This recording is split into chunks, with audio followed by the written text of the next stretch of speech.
ബന്ധപ്പെട്ട് രാജ്യസഭയിൽ ചോദ്യത്തിന് മറുപടിയായിട്ട് കേന്ദ്രമന്ത്രി സംസ്ഥാനങ്ങൾക്ക് അതിന് പിന്മാറാൻ കഴിയും എന്നാണ്. അതിനെക്കുറിച്ച് എനിക്കറിയില്ല. കാരണം PMCയുമായി ബന്ധപ്പെട്ട് ഞങ്ങൾ നിയമസഭയിൽ ഒരു കമ്മിറ്റി ഉണ്ടാക്കിയിട്ടുണ്ട്. അസംബ്ലിയിൽ ക്യാബിനറ്റിൽ ഒരു കമ്മിറ്റിയുണ്ട്. ആ കമ്മിറ്റിയുടെ തീരുമാനം വന്നതിന് ശേഷം മാത്രമേ അതിൽ ഔദ്യോഗികമായി കമന്റ് ചെയ്യുന്നതിൽ അർത്ഥമുള്ളൂ. അതിനു മുമ്പ് നമുക്ക് പിന്നെ വേറെ വേണമെങ്കിൽ പലതും പറയാം. പക്ഷെ ഒരു മന്ത്രി എന്നുള്ള നിലക്ക് ക്യാബിനറ്റിന്റെ സ്പിരിറ്റിനെതിരായിട്ടാണ് ഞാൻ സംസാരിക്കുക എന്നുള്ളതുകൊണ്ട് ഞാൻ അതിനെക്കുറിച്ച് സംസാരിക്കുന്നത്. അത് അറിയില്ല, അദ്ദേഹത്തോട് തന്നെ ചോദിക്കണം എങ്ങനെയാണ് സംഭവിച്ചത്. എനിക്കറിയാത്തൊരു കാര്യത്തിൽ ഞാൻ കക്ഷിയില്ലാത്തൊരു കാര്യത്തിലും പറയേണ്ട കാര്യമില്ല.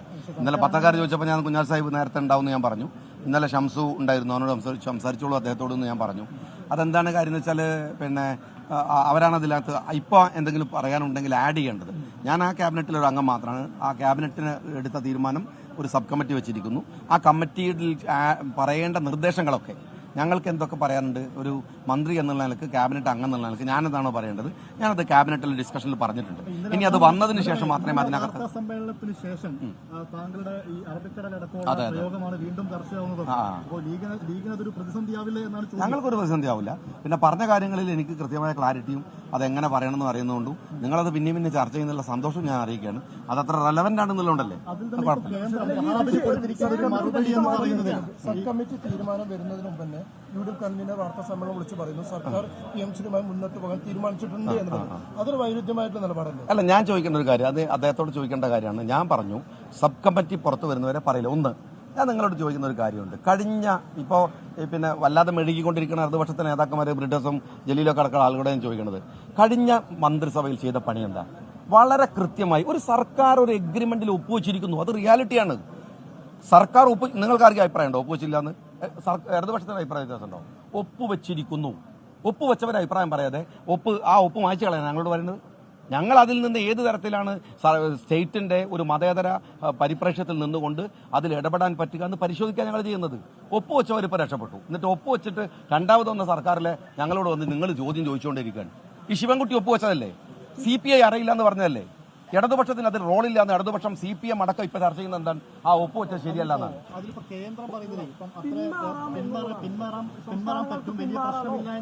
ഞാൻ പറഞ്ഞല്ലോ, ഞാൻ അതിന്റെ ടെക്നിക്കാലിറ്റിയെ കുറിച്ച് സംസാരിക്കും. അതിന്റെ പൊളിറ്റിക്സ് സംസാരിച്ചത് ടെക്നിക്കാലിറ്റിയെ കുറിച്ച് സംസാരിക്കണമെങ്കിൽ സബ് കമ്മിറ്റി വരണം.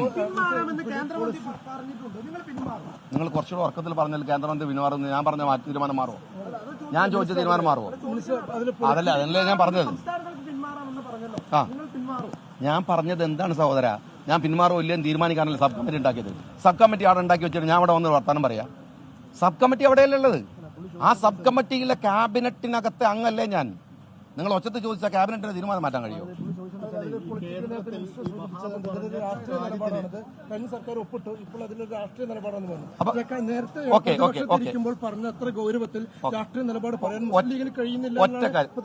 ഒറ്റ കാര്യം, രാഷ്ട്രീയ നിലപാടാണോ? അപ്പൊ അവർ ഒപ്പിട്ടതോ? നിങ്ങൾക്ക് അത് വസ്തുത നിലനിൽക്കൽ മാത്രം അല്ലേ? എന്നാൽ അതാണ് വസ്തുത. പറയട്ടെ മിസ്റ്റർ ഞാൻ നിങ്ങളത് കഴിയട്ടെ. എന്നാൽ ഞാൻ ഒരു കാര്യം പറയാം. ഞാൻ നിങ്ങളോട് സീരിയസ് ആയിട്ട് പറയാണ്. ഒപ്പിട്ട സർക്കാർ, മുൻ സർക്കാർ അവിടെ നിൽക്കുന്നു. രണ്ടാമത് ഞാൻ പറഞ്ഞ കമന്റ് അല്ലെങ്കിൽ UDF പറഞ്ഞ കമന്റ്, അത് കമന്റുകളാണ്, പൊളിറ്റിക്കൽ സ്റ്റേറ്റ്മെന്റ്സ് ആണ്. മറ്റത് സമീപനമാണ്, ഒരു സ്റ്റേറ്റ് എടുത്ത ഒപ്പുവെക്കലാണ്. രണ്ടും ഒരുപോലെ അതിനല്ലേ സബ് കമ്മിറ്റി വെച്ചത്. എങ്ങനെയാണ് ആ തെറ്റിനെ തിരുത്തി അതിനെ ഞങ്ങൾക്ക് ഞാൻ പറഞ്ഞല്ലോ, സ്റ്റേറ്റിന്റെ ഒരു ഇൻട്രസ്റ്റിനെ എന്ന് വെച്ചാൽ അതിന്റെ ഒരു സെക്കുലർ പെർസ്പെക്റ്റീവിനകത്ത് എങ്ങനെയാണോ ആ തീരുമാനത്തെ കൊണ്ടുവരാനാവുക എന്ന് പരിശോധിക്കാനാണ് ഞങ്ങൾ സബ് കമ്മിറ്റി വെച്ചത്. അതിനിടയിൽ നിങ്ങൾ സബ് കമ്മിറ്റി അവിടെ വന്നിരിക്കുന്നു, ഏതോ UDFന്റെ ആൾ പറഞ്ഞിരിക്കുന്നു, അല്ലെങ്കിൽ കൺവീനർ പറഞ്ഞിരിക്കുന്നു, ഞാൻ തീരുമാനം പറയണമെന്ന് പറഞ്ഞാൽ പിന്നെ ഞാൻ ക്യാബിനറ്റിൽ എന്താ എടുക്കുന്നത്? ആ തീരുമാനം വരാതെ അതിന്റെ മെറിറ്റ് അതുമായി ബന്ധപ്പെട്ട ഒരു സ്റ്റേറ്റ്മെന്റ് ഞാൻ ഇറക്കൂല. കാരണം ഞാൻ ക്യാബിനറ്റിൽ അംഗമാണ്. ഓക്കെ, ജോൺ ബ്രിട്ടാസിനെ കുറിച്ച് പ്രകീർത്തിച്ച് നിങ്ങൾ കേട്ടിരുന്ന അയാളൊരു CPMന്റെ MP ആണ് സാർ. ജോൺ ബ്രിട്ടാസ് എന്ന് പറയുന്ന മനുഷ്യനാണ് ഈ ഒപ്പുവെച്ചതിന്റെ പാലം. ഇടനിലക്കാരൻ ഷാജി അറിയാണ്ടല്ല, സ്വന്തം ഘടകകക്ഷിയായ CPI അറിയാതെ ഒപ്പുവെച്ചതിലെ പാലം. അയാൾ അതിന് വാങ്ങിയിട്ടുണ്ട് വല്ല ഏർപ്പാടുണ്ടെങ്കിൽ അത് അയാൾ അവിടെ പറയട്ടെ. ഒപ്പും വെച്ചിട്ട് ഉളുപ്പില്ലാതെ സംസാരിക്കുന്ന അയാളോട് രാഷ്ട്രീയം പറയാൻ എനിക്കൊരു താല്പര്യമില്ല. അത് നേരത്തെ ചോദിച്ചൊരു വ്യക്തത PM3 നിന്ന് പിന്മാറിയാൽ കാര്യമായൊന്നും സംഭവിക്കില്ല, PM3 പദ്ധതിയുടെ ആനുകൂല്യം മാത്രമേ നഷ്ടമാകൂ എന്നാണ് കേന്ദ്രം കൊടുത്ത മറുപടി എന്നാണ് പറയുന്നത്. ആ കാര്യത്തിൽ ഒരു ആലോചന ശരിക്കും വേണ്ടതല്ലേ? ആലോചിക്കാം ഞങ്ങൾ, അതിനല്ലേ സബ് കമ്മിറ്റി ഉണ്ടാക്കിയത്. ആലോചിക്കാം. അങ്ങനെ ഒരു ബോധ്യം ഉള്ളപ്പോഴേ അത് കടുംപിടുത്തം വീണ്ടും സർക്കാർ പിടിക്കുന്നത് എന്തിനാണ്? ഞാൻ ഇതിൽ നിന്ന് നിങ്ങൾ ഈ ചോദിക്കുന്ന ചോദ്യത്തിൽ എന്ത് സ്റ്റേറ്റ്മെന്റ് ആണ് എൻ്റെ അടുത്ത് കിട്ടും നിങ്ങൾ വിചാരിക്കണേ? ഒരിക്കലും ഞാൻ പറയാം അതിന്റെ മെറിറ്റിൽ ഒരു സ്റ്റേറ്റ്മെന്റ് എനിക്ക് തരാൻ കഴിയില്ല. കാരണം എന്താ വെച്ചാൽ അത് ക്യാബിനറ്റ് ഞാൻ പറഞ്ഞല്ലോ, ഞാൻ വിമർശിക്കുകയാണ് ചെയ്തത്. ജോൺ ബ്രിട്ടാസ് ഇടനിലക്കാരനായിട്ട് സർക്കാർ ഒപ്പുവെക്കുകയാണ് ചെയ്തത്. വിമർശനം ഒപ്പുവെക്കൽ ഒരുപോലെ കാണുന്നത് ഒരുപോലെ. ഞങ്ങളതിനെ റെക്ടിഫൈ ചെയ്യാൻ ഒരു ക്യാബിനറ്റ് സബ് കമ്മിറ്റി ഉണ്ടാക്കിയിരിക്കണു. ആ സബ് കമ്മിറ്റിയിൽ അംഗമാണ് ഞാൻ. നിങ്ങൾ എന്നെ എത്ര പ്രകോപിപ്പിച്ചാലോ ഞാൻ അതിലെന്നെ സ്റ്റേറ്റ്മെന്റ് പറയുന്നതായിരിക്കുന്നുണ്ടോ? വാർത്താ സമ്മേളനം ഉൾപ്പെടെ വരുന്നതും അതിന് അങ്ങനെ ഒരു ആശങ്ക, അതല്ലെങ്കിൽ അതുമായിട്ട് മുന്നോട്ട് പോകുന്ന തീരുമാനം വരുന്നതൊക്കെ ഇന്നലെയാണ്. ഞാൻ നിങ്ങളോട് പറയട്ടെ, നിങ്ങൾക്ക് ഇതിനകത്ത് അതിന്റെ മെറിറ്റുമായി ബന്ധപ്പെട്ട ഒരു സ്റ്റേറ്റ്മെന്റ് നിന്ന് കിട്ടില്ല. തല കുത്തി മറഞ്ഞാൽ കിട്ടില്ല ഇപ്പൊ. എന്നാൽ സബ് കമ്മിറ്റിയുടെ റിപ്പോർട്ട് വരട്ടെ, നിങ്ങൾക്ക് ഇനി വരുമെങ്കിൽ ഞാൻ പറയാം. ഇപ്പൊ ഞാൻ പറയില്ല. ഇപ്പൊ നിങ്ങൾ ഓർമ്മിട്ടാതെ ചോദിച്ചതിന്റെ പേരിലാണെങ്കിൽ ഞാൻ പറയണതല്ലോ. ഷാജി പറഞ്ഞതിന്റെ ചുരുക്കം ഇത്രയേ ഉള്ളൂ. തോക്കിൽ കയറി വെടി പൊട്ടിക്കേണ്ട ആവശ്യമില്ല. ഈ വിഷയത്തില് വളരെ കൃത്യമായിട്ട് ലീഗിന്റെ നിലപാടെടുക്കും. ആ നിലപാട് വരും ദിവസങ്ങളിൽ വരും. ഇത് കൃത്യമായിട്ട് ഞാൻ ഇപ്പോഴും പറയുന്നു. ഈ ചാനൽ ചർച്ചകളിൽ ഉണ്ടാവുന്ന ചർച്ചകൾക്കപ്പുറത്തേക്ക് PM ശ്രീയുമായി ബന്ധപ്പെട്ട് UDF ഗവൺമെന്റ് ആണല്ലോ ഇതിലൊരു തീരുമാനം എടുക്കേണ്ടത്. UDF ഗവൺമെന്റ് എസ്പെഷ്യലി അതിൽ ക്യാബിനറ്റ് ഈ വിഷയത്തിൽ ഒരു തീരുമാനം എടുത്തിട്ടില്ല എന്നുള്ളത് തന്നെയാണ് ഒന്നാമത്തെ കാര്യം. രണ്ടാമത്തെ കാര്യം, അങ്ങനെ ഒരു തീരുമാനം എടുക്കുന്നതിന് മുമ്പ് ഇത്തരം ചർച്ചകളിലേക്ക് പോകുക എന്ന് പറയുന്നത് അതൊരു ഉത്തമമായ കാര്യമില്ല. അതിപ്പോൾ കഴിഞ്ഞ ദിവസം നമ്മൾ MR അജിത് കുമാറിൻ്റെ കാര്യത്തിലും ഇത് നമ്മൾ കേട്ടു. അപ്പം അത് കഴിഞ്ഞിട്ട് മറ്റൊരു കാര്യത്തിലും കൂടി നമ്മൾ കേൾക്കുന്നുണ്ട്. അതിന് പുറമെ മൂന്നാമത്തെ കാര്യമാണ് ഈ PM ശ്രീയുമായി ബന്ധപ്പെട്ട കാര്യം. MR അജിത് കുമാറിൻ്റെ കാര്യത്തിൽ മുഖ്യമന്ത്രി VD സതീശനും രമേശ് ചെന്നിത്തലയും സംരക്ഷിക്കുന്നു എന്നാണ് വാർത്തകൾ നൽകിയത്. എന്നാൽ MR അജിത് കുമാറിനെ സംരക്ഷിച്ചതാണോ അതോ സസ്പെൻഡ് ചെയ്തതാണോ? അതുപോലെയാണ് PM ശ്രീയുമായി ബന്ധപ്പെട്ട് ഈ നിമിഷം വരെ സർക്കാർ ഗവൺമെന്റ് ഒരു തീരുമാനം ഈ വിഷയത്തിൽ എടുത്തിട്ടില്ല എന്നുള്ളതാണ്. നമ്മളിത് പറയുമ്പോഴും UDF ഗവൺമെന്റ്, ഞാനത് പ്രത്യേകം എടുത്തു പറയാനുള്ള കാരണം ഇവിടെ രണ്ട് പെർസ്പെക്റ്റീവാണ് ഇതിനുള്ളത്. ഒന്നെന്ന് പറയുന്നത് PM ശ്രീയിൽ UDF ഗവൺമെന്റ് ഒരു തീരുമാനം എടുത്തിട്ടില്ല. അതായത് അധികാരത്തിൽ വന്ന് രണ്ട് മാസവും ഒരു 2.5 മാസം പിന്നിടുന്ന UDF ഗവൺമെന്റ് ഈ വിഷയത്തിൽ ഒരു തീരുമാനം എടുത്തിട്ടില്ല. തീരുമാനമെടുക്കാൻ വേണ്ടി എന്ത് തീരുമാനം എടുക്കണമെന്ന് അറിയാൻ വേണ്ടിയാണ് ഒരു ക്യാബിനറ്റ് സബ് കമ്മിറ്റിയെ അവിടെ വെച്ചിരിക്കുന്നത്. First of all. ഇനി രണ്ടാമത്തെ കാര്യം എന്ന് പറയുന്നത് ഈ PM ശ്രീയിൽ കേരളം എങ്ങനെ അംഗമായി എന്നുള്ളതാണ്. അത് UDF ഗവൺമെന്റ് ഒപ്പിട്ടിട്ടാണോ കേരളം അംഗമായിരിക്കുന്നത്? ഇനി അതല്ല, ആരും ഒപ്പിടാതെ ഇതൊരു ഓട്ടോമാറ്റിക് ഒരു നാച്ചുറൽ പ്രോസസ്സിങ്ങിലൂടെ കേരളം അതിൻ്റെ അംഗമായതാണോ ഭാഗമായതാണോ? അല്ല. ഇതിൽ വളരെ കൃത്യമായിട്ട് കഴിഞ്ഞ ഗവൺമെന്റ്, അതായത് പിണറായി വിജയന്റെ ഗവൺമെന്റ് ഒപ്പിട്ടതിൻ്റെ അടിസ്ഥാനത്തിലാണ് ഈ വിഷയത്തിൽ കേരളം ഇതിൻ്റെ ഭാഗമാകുന്നത്. അപ്പോൾ അതാണ് ഈ രണ്ട് പെർസ്പെക്റ്റീവ്. ഒന്ന്, പിണറായി വിജയൻ ഗവൺമെന്റ് ഒപ്പിട്ടു, കേരളം ഭാഗമായി. രണ്ടാമത്തെ കാര്യം, UDF ഗവൺമെന്റ് അധികാരത്തിൽ വന്നു, UDF ഗവൺമെന്റ് ഇതിലൊരു തീരുമാനം എടുത്തിട്ടില്ല ഈ നിമിഷം വരെ. ആണല്ലോ. ഇനി എൻ്റെ ഒരൊറ്റ ചോദ്യമേ ഉള്ളൂ, വളരെ സിമ്പിളായിട്ടുള്ളൊരു ചോദ്യം. LDF ഗവൺമെന്റ് ഒപ്പിട്ട വിഷയത്തിൽ UDF ഗവൺമെന്റിന് എന്താണ് അതിൻ്റെ ഒരു മെറിറ്റ് എന്താണ് എന്നുള്ളതാണ്. UDF ഗവൺമെന്റ് ഏതെങ്കിലും അർത്ഥത്തിൽ ഇതിൻ്റെ ഒരു ഭാഗമാകുമോ എന്നല്ല, ഇതിൻ്റെ ഉത്തരവാദിയാകുന്നുണ്ടോ എന്നുള്ളതാ? ഒരിക്കലുമല്ല. പിന്നെ നമ്മൾ ഇന്ന് ഈ കണ്ടുകൊണ്ടിരിക്കുന്ന പല ആളുകളും, അത് ശിവൻകുട്ടിയാണെങ്കിലും ജോൺ ബ്രിട്ടാസ് ആണെങ്കിലും ഇനി മറ്റു ആരാണെങ്കിലും ശരി, അതിൽ ഏറ്റവും പ്രധാനികളായിട്ട് 2 വ്യക്തികളാണ്. ഒന്ന് ശിവൻകുട്ടി, മറ്റൊന്ന് ജോൺ ബ്രിട്ടാസ്. പിന്നെ ഇവരുടെയൊക്കെ തലതൊട്ടപ്പൻ പിണറായി വിജയൻ. അല്ലേ? അതിൽ ശിവൻകുട്ടി ഒപ്പിട്ട് വന്നിട്ട് ഈ മാധ്യമങ്ങൾ തന്നെ ശിവൻകുട്ടിയോട് ചോദിച്ചപ്പോൾ ഞാൻ എൻ്റെ നിലപാട് മാറ്റി, PM ശ്രീയോടുള്ള സമീപനം മാറ്റി, അതിലൊരു കുഴപ്പമില്ല എന്ന് പറഞ്ഞവനാ. പണ്ട് തിരുവനന്തപുരത്ത് തെരുവുകുണ്ടയായി നടക്കുമ്പോൾ രാത്രി വെടിവെക്കാൻ പോകുന്ന അതേ ശൈലിയിൽ രാത്രിക്ക് രാത്രി മുണ്ടിട്ട് പോയിട്ട് ഒപ്പിട്ട് വന്നവനാണ് ശിവൻകുട്ടി. ഇനി ശിവൻകുട്ടി ഒപ്പിട്ടതിനെക്കുറിച്ച് ഈ കഴിഞ്ഞ ദിവസം രാജിവെച്ച കേന്ദ്ര വിദ്യാഭ്യാസ മന്ത്രി ധർമ്മേന്ദ്ര പ്രധാൻ ഇതേ പാർലമെന്റിൽ പറഞ്ഞത്, ഞങ്ങൾക്കിടയിലെ പാലമായിരുന്നു എൻ്റെ ഫ്രണ്ട് ബ്രിട്ടാസ് എന്നാണ് പറഞ്ഞത്. എന്ന് പറഞ്ഞാൽ ശിവൻകുട്ടിയെ വെടിവെക്കാൻ, കള്ളവെടിവെക്കാൻ കൂട്ടിക്കൊണ്ടുപോയി കാവൽ നിന്നത് ഈ ജോൺ ബ്രിട്ടാസ് ആണെന്നുള്ളതാ. ആ ജോൺ ബ്രിട്ടാസും ആ ശിവൻകുട്ടിയുമാണ് ഇന്ന് കുരച്ചുകൊണ്ടിരിക്കുന്നത്. നോക്കണം എന്തൊരു വൈരുദ്ധാത്മക സമീപനമാണ് ഇവരുടേത് എന്ന് പറഞ്ഞാൽ പാർട്ടി അറിഞ്ഞിട്ടില്ല, CPM അറിഞ്ഞിട്ടില്ല, അറിഞ്ഞത് വളരെ ചുരുങ്ങിയ ആളുകൾ മാത്രം. CPM അറിഞ്ഞിട്ടില്ല, CPI അറിഞ്ഞിട്ടില്ല, ക്യാബിനറ്റ് അറിഞ്ഞിട്ടില്ല.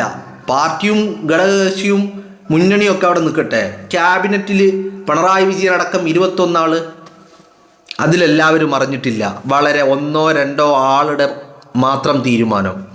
ആ തീരുമാനത്തിന് പുറത്തു പോയി ഒപ്പിട്ട് വന്നതിൻ്റെ പിറ്റേ ദിവസവും ക്യാബിനറ്റ് കൂടി. അന്നും ക്യാബിനറ്റിൽ പറഞ്ഞില്ല. മാത്രമല്ല ഒപ്പിട്ട് വന്നതിൻ്റെ പിറ്റേ ശേഷം ചിന്തയിൽ ശിവൻകുട്ടി എഴുതി ഘോരം കുരച്ചുകൊണ്ട് PM ശ്രീക്കെതിരെ. എന്നിട്ട് ദിവസങ്ങൾക്ക് ശേഷം മാധ്യമങ്ങളിലൂടെ ഇങ്ങനെ ഒപ്പിട്ടു, സൈൻ ചെയ്തു എന്നുള്ള വിവരം പുറത്തേക്ക് വന്നപ്പോൾ ശിവൻകുട്ടി പറയാ, ഞാൻ എൻ്റെ നിലപാട് മാറ്റി, എൻ്റെ സമീപനം മാറ്റി. അപ്പോൾ നിലവിൽ PM ശ്രീയിൽ കേരളം അംഗമാണോ? അംഗമാണ്. എങ്ങനെ അംഗമായി? പിണറായി വിജയൻ ഗവൺമെൻറ് ഒപ്പിട്ടതിൻ്റെ അടിസ്ഥാനത്തിൽ, വാസുകി IAS ഒപ്പിട്ടതിൻ്റെ അടിസ്ഥാനത്തിൽ, അല്ലേ? ഇനി ഒപ്പിട്ട് കഴിഞ്ഞിട്ട് ഇപ്പം എന്താ പറയുന്നത്? കേരളം പിന്മാറണം എന്നാണ് പറയുന്നത്, അല്ലേ?